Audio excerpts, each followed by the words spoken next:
Assalamualaikum warahmatullahi wabarakatuh. Salam sejahtera pada kita semua.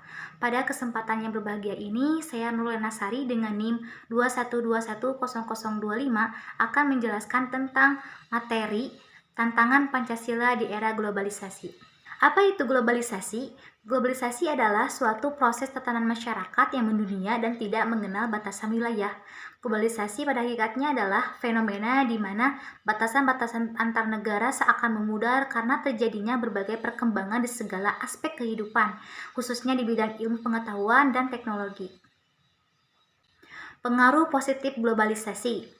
1. Dilihat dari globalisasi politik. Pemerintahan dijalankan secara terbuka dan demokratis karena pemerintahan adalah bagian dari suatu negara. Jika pemerintahan dijalankan secara jujur, bersih, dan dinamis, tentunya akan mendapatkan tanggapan positif dari rakyat.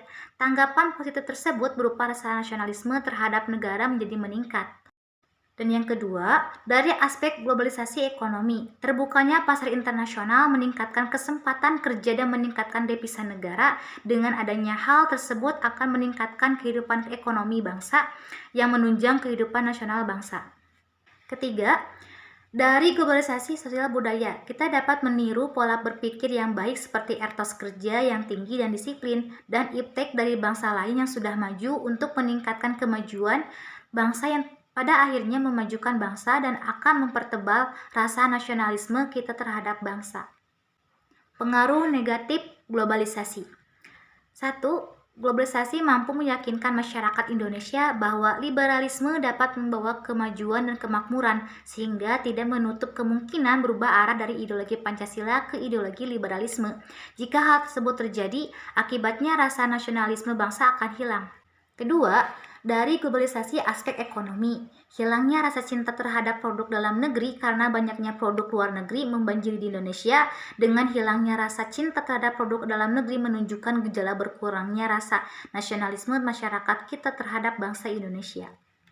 Ketiga, mengakibatkan adanya kesenjangan sosial yang tajam antara yang kaya dan miskin karena adanya persaingan bebas dalam globalisasi ekonomi. Hal tersebut dapat menimbulkan pertentangan antara yang kaya dan yang miskin yang dapat mengganggu kehidupan nasional bangsa. Dan keempat, munculnya sikap individualisme yang menimbulkan ketidakpedulian antar perilaku sesama warga.